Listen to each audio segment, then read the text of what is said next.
स्वामी प्रसाद के मकान पर चलेगा बुलडोजर। बुलडोजर से खौफ में दिख रहे हैं स्वामी प्रसाद मौर्य। मौर्य के करीबियों में भी योगी सरकार का डर।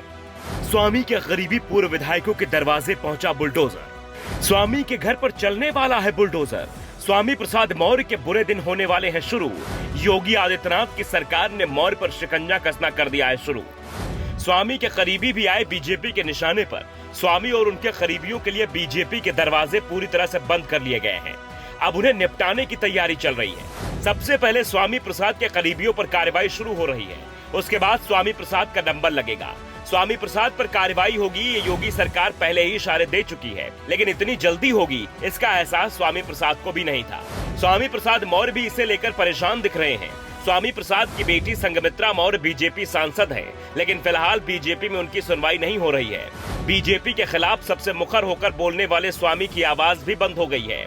यह खामोशी सार्वजनिक मंचों से लेकर सोशल मीडिया तक देखी जा रही है। स्वामी प्रसाद अब सोशल मीडिया पर अपने मन की बात भी नहीं लिख पा रहे हैं, सिर्फ कुछ फोटो पोस्ट करते हैं, लेकिन योगी सरकार पर निशाना साधने से बचते हैं।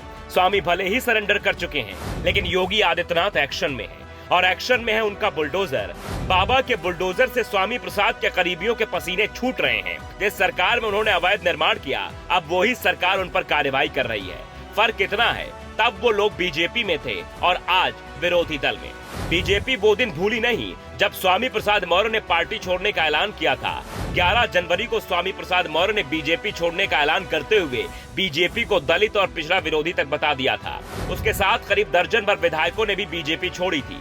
बीजेपी में मची भगदड़ से लखनऊ से लेकर दिल्ली तक पार्टी दबाव में दिखाई दी थी।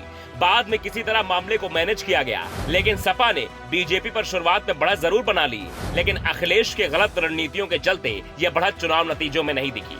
बीजेपी की सरकार बनी और इसके साथ ही स्वामी प्रसाद की मुश्किलें शुरू हो गई। सबसे पहला निशाना बने हैं बीजेपी के पूर्व विधायक ब्रजेश प्रजापति। उनके दरवाजे पर बुलडोजर खड़ा हो गया है। बांदा के पूर्व विधायक ब्रजेश प्रजापति की गिनती स्वामी प्रसाद मौर्य के करीबियों में होती है।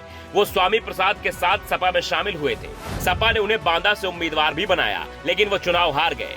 प्रजापति सपा में शामिल हुए तो उन्होंने अपनी 3 मंजिला कोठी को भगवा से सपा के रंग में रंगवा दिया, लेकिन अब इस कोठी पर बुलडोजर चल रहा है। बांदा विकास प्राधिकरण इसके लिए उन्हें नोटिस भेज चुका है। बीडीए प्रजापति को कई मौके दे चुका है। सवाल किए गए हैं, घर के कागज दिखाएं, जमीन पर दावे के सबूत दें, लेकिन प्रजापति कोई सबूत नहीं दे पा रहे हैं। उन्हें घर खाली करने का फरमान सुना दिया गया है। प्रजापति को घर से बेघर किया जा रहा है, तो स्वामी प्रसाद के सबसे करीबी पूर्व विधायक रोशन लाल वर्मा को भी बुलडोजर के नाम पर पसीने छूट रहे हैं। रोशन लाल वर्मा 2017 में बीजेपी के टिकट पर तिलहर से विधायक चुने गए थे। पहले वो बीएसपी में थे। स्वामी प्रसाद के साथ ही बीजेपी में आए और उनके साथ ही सपा में चले गए। तिलहर से टिकट भी पा गए, लेकिन इस बार चुनाव हार गए। स्वामी प्रसाद मौर्य ने जब बीजेपी छोड़ने का ऐलान किया था, तो रोशन लाल वर्मा को ही अपना दूत बनाकर बीजेपी कार्यालय भेजा था। रोशन लाल वर्मा ने स्वामी के इस्तीफे को बीजेपी नेताओं को सौंपा था। अब वर्मा बीजेपी में ठिकाना तलाशने की कोशिश कर रहे हैं। उन्हें भी बुलडोजर का डर लग रहा है। वो इस समय योगी आदित्यनाथ की लोकप्रियता के गुण गा रहे हैं, और जब से उनके घर की नाप हुई है, तब से तो वो उस दिन को कोस रहे हैं जब उन्होंने बीजेपी छोड़ने का मन बनाया था।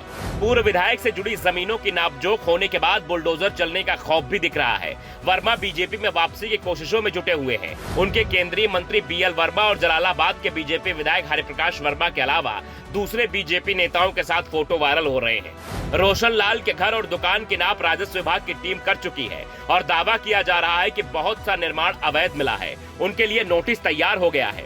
बीजेपी पर हमला करने वाले वर्मा अब योगी से मदद मांग रहे हैं। दावा कर रहे हैं कि सीएम से उनकी बात हुई है, उन्होंने मदद का आश्वासन दिया है, लेकिन वर्मा की बीजेपी में वापसी आसान नहीं है। बीजेपी नेता इसका विरोध कर रहे हैं। दावा कर रहे हैं कि उनका मकान दुकान अवैध है, उस पर बुलडोजर चलना भी तय है। बुलडोजर का खौफ स्वामी प्रसाद को भी हो रहा है। उन्हें पता है कि अभी जो बुलडोजर उनके समर्थकों के दरवाजे पर खड़ा है, वो जल्द ही उनके दरवाजे पर भी आएगा। ये कैसे रुक पाएगा, ये स्वामी प्रसाद मौर्य को भी समझ में नहीं आ रहा है। Bureau report, the such.